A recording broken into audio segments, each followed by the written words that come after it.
Good evening, everyone, and welcome to the Personnel Committee. I have a few updates to share with you this evening, and give me 1 second, and I'll share my screen.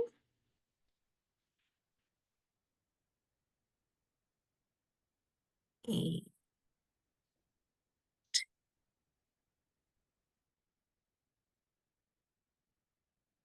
Are you able to see? Okay, good.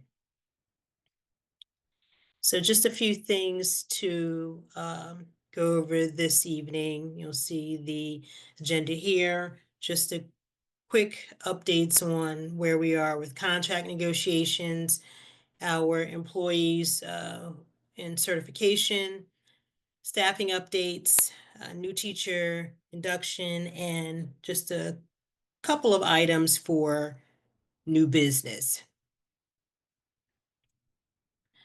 So with contract negotiations, all of our units, we have 4 units, all units had a extension for 1 year in June of 2024. But the goal, of course, is to have multi-year agreements for all of the units. Salary and benefits are the primary concern.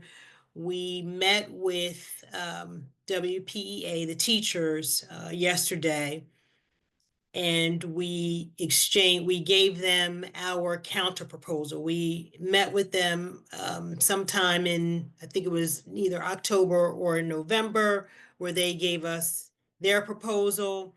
Then there were issues with funding, so negotiations were put on hold, and we're just trying to move along on some of the items other than economics, if you will. So we had a meeting yesterday with them, a session where we offered a counter to their proposal.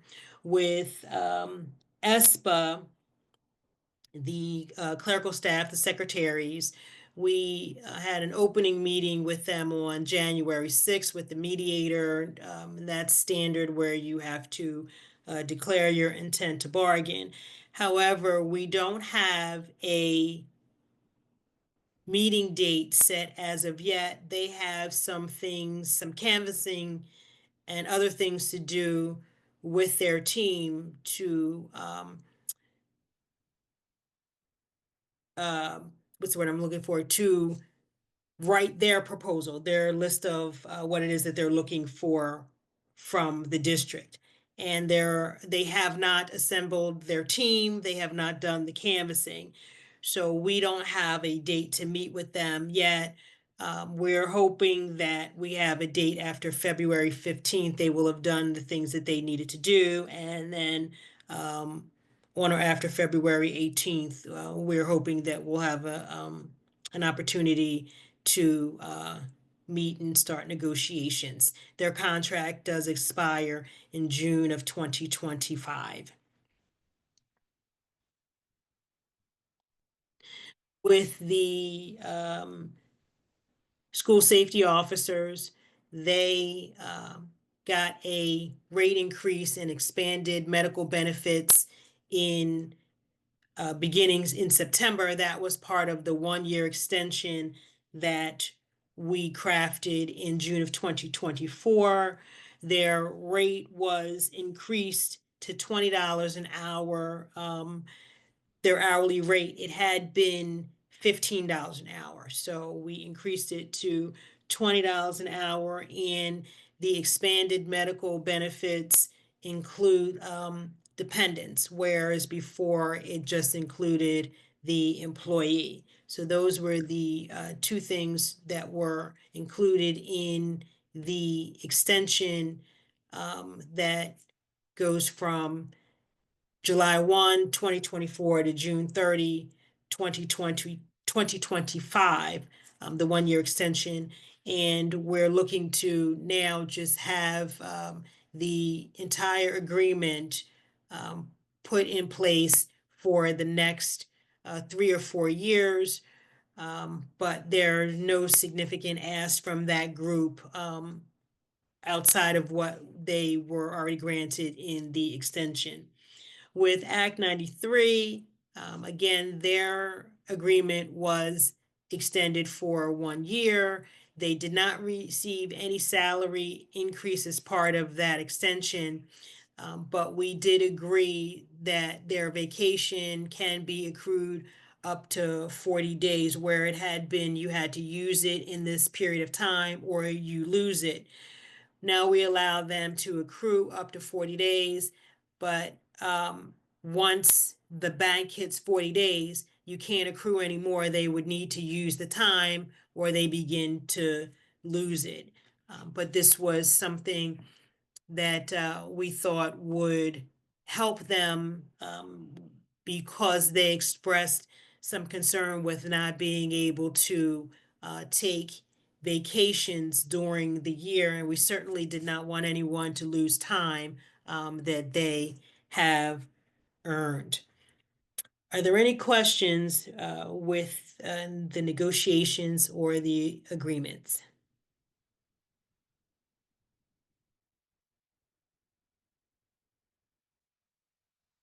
Okay, You're not I'm seeing hearing, sorry. I'm None. sorry. Is the agenda, I know I'm late and I apologize. Has the It's in the agenda chat. and the presentation been posted in the chat? It is in the chat. It is not because all right, there we go. It's there It's in again. the chat. Thank you. Thank you, Ms. Deidre. okay. So moving on to certification, for this school year, we have 43 employees who are currently working on emergency permits. So 4 employees are required to pass the praxis test by June 30, 2025, because they've been teaching out of their certification area. And now they must, we can't grant another emergency. They must pass the praxis test in order to remain in the classroom. We have 4 employees who have no educational obligation in 24-25, but if they remain, they will need to take the praxis test. Is going to change to a testing emergency for next school year. They're going to need to take and pass the praxis test.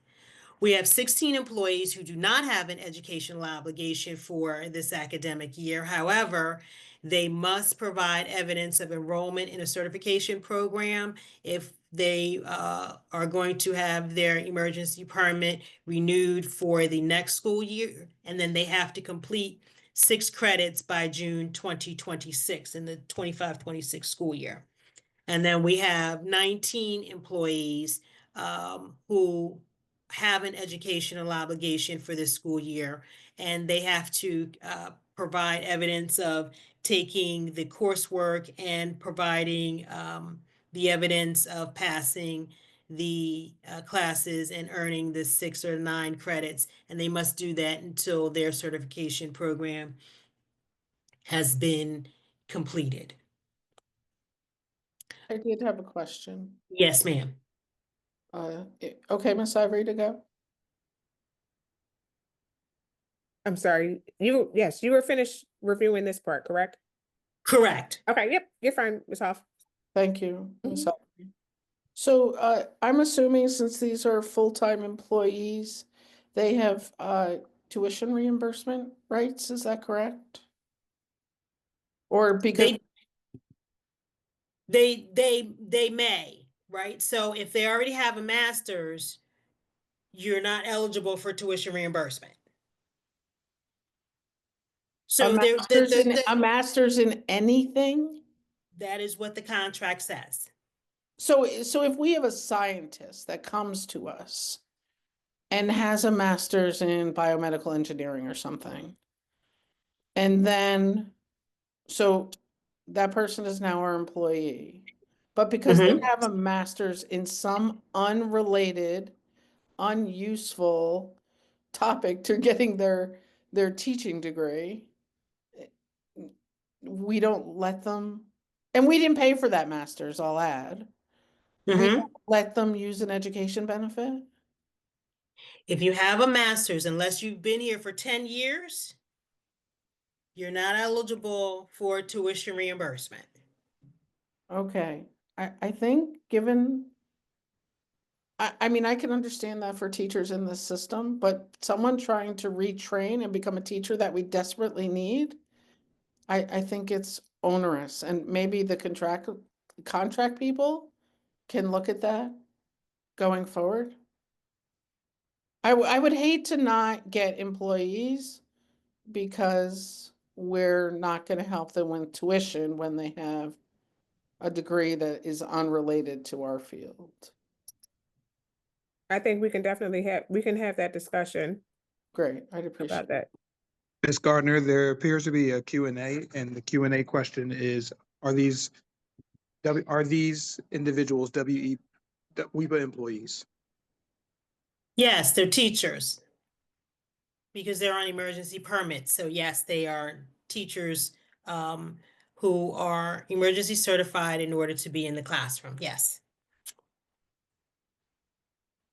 Just a little note that all employees, we notified them in writing of their cert status, and we outline the dates by which they must provide the evidence to HR for completion of their courses. And by June 30, 2025, all of those employees on emergency permits will know what their status is for the 25-26 school year. We don't want anybody to be in the dark about where they are at any point in this process. So we are notifying in writing, and we make sure that every step of the way, they know, and we're providing them with whatever support information that they need. Just a couple of staffing updates for the Executive Director of Student Services. As you know, Dr. Nakia Williams will start in that position on February 3rd. We had 5 candidates that we interviewed in December. 2 candidates met with the superintendent in January, and then Dr. Williams was the successful candidate. Jennifer Sifuni is going to be the interim principal at East Lansdowne until the permanent principal has been identified. And Ms. Sifuni will assume that role also on February 3rd, 2025. That job, that job will be posted, the principalship? That job will be posted if Dr. B. Coates has not done some reassignments. Well, So- we would have to post anyway, correct? Well, you have to post for a principal, Correct. but the superintendent can reassign staff as needed. Right, but a reassignment wouldn't be the permanent principal for East Lansdowne. That would have to be posted, correct?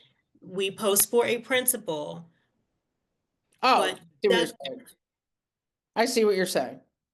So you can post for a principal and move people, et cetera. yes, yes. May I have an update on the business manager position, please? I believe that those, no candidate has been identified. Those interviews, there were a couple of interviews, but no one has advanced to another round. Okay. May I So ask? we don't have any, there's nobody identified for the position or a strong candidate as of yet. So that position will be reposted? It has never come down. Okay, So it's not a repost, it's still open, it never closed. okay. So you're just And- doing it sort of rolling, like rolling? That is correct. Okay. And Ms. Hoff, I can tell you that additional applications have been pulled, additional resumes are being reviewed, and additional steps are going to happen within the coming days/weeks. So we are consistently and constantly trying to identify a full-time replacement for Mr. Kaufman. Okay, I've asked, privately, but I'll ask publicly if they could consider putting me on the interview committee since I'm chair of budget. But that's just an ask, of course. So noted. Okay. And I would say we do have two, we already have two board members that were on the previous, so whenever we resume interview the process, if someone's not available, I will let you know. Thank you.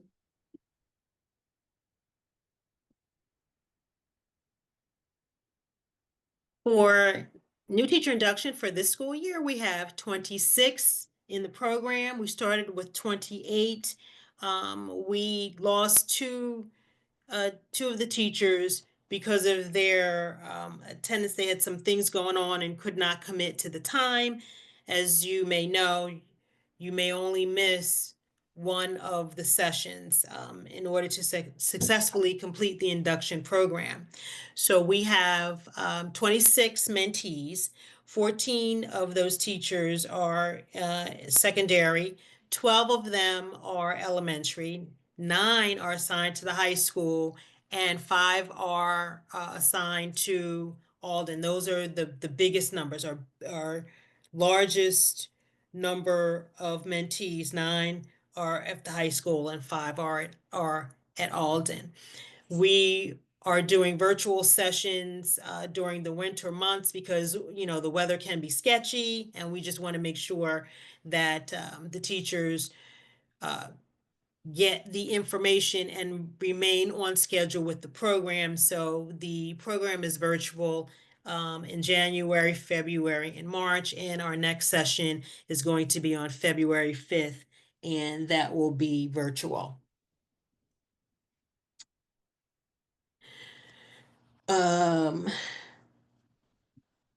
We have a file digitization project underway. We are finally moving from paper files to digital files. We've started that process. In August, we had 31 boxes of employee files converted to PDF documents so that we can upload into the system. In September, we had the software installed. We've organized the categories and where the documents are going to go. We did that in October. In January this month, we're working on the importation of the employee data from our payroll system. And that is the information, the social security numbers, the ID numbers, and all of those identifiers needed to connect to the files, the paper files. And we are going to begin the training for my staff on how to use the system. Next month, we're looking to begin the upload of newly hired employees. That's going to be relatively easy because we'll be able to import the documents, the hiring documents, right from our application system. And those boxes that we already scanned, we'll be able to upload those into the cloud, into the filing system as well.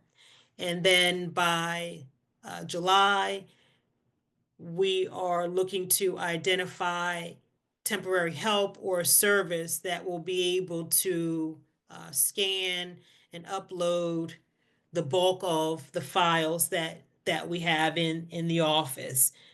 We've got a lot of files, and we're going to just need a little bit of help to have those documents be uploaded. So we're looking to see what's the best way to do it. Is it temporary help, or is it a service that's just going to do the scanning, the bulk of it, to get it in there? So by July, we're going to look to identify how that's going to be done. Are there any questions on this project?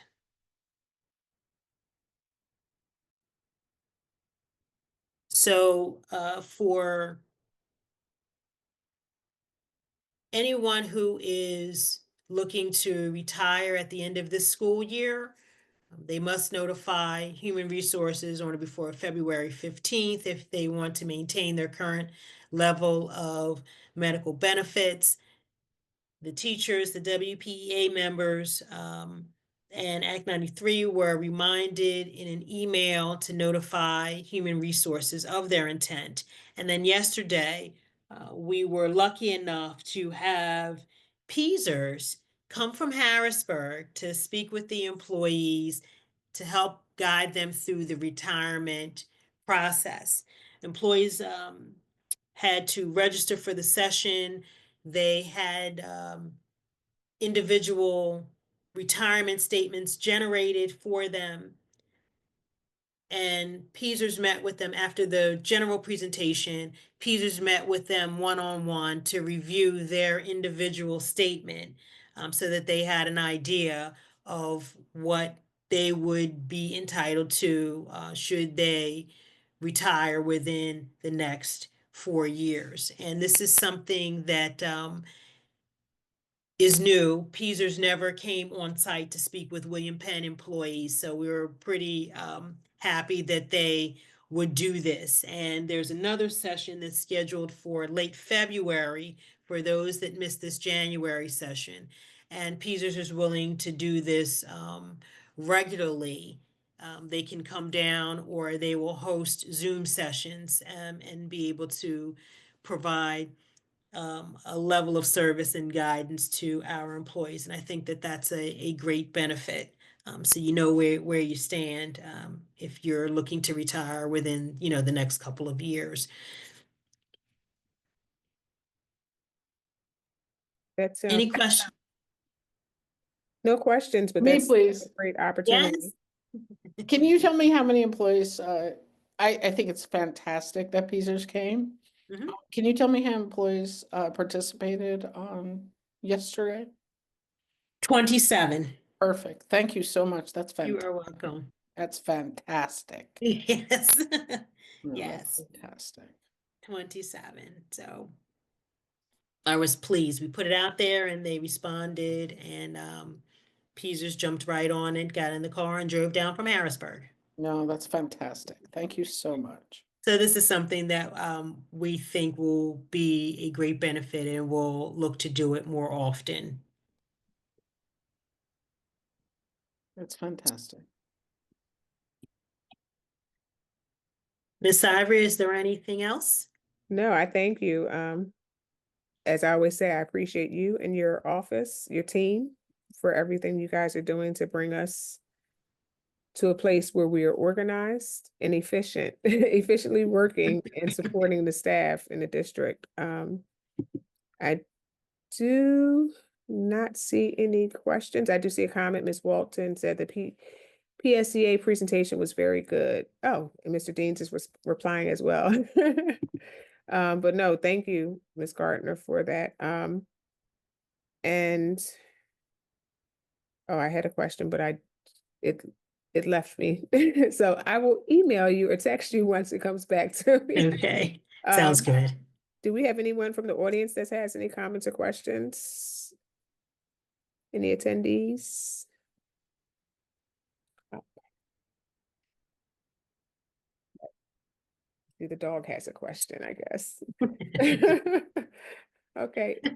All right. Well, Ms. Gardner, thank you everyone for joining us this evening. I do not have any other questions. We can conclude this meeting if there are no other comments. All right. Yes.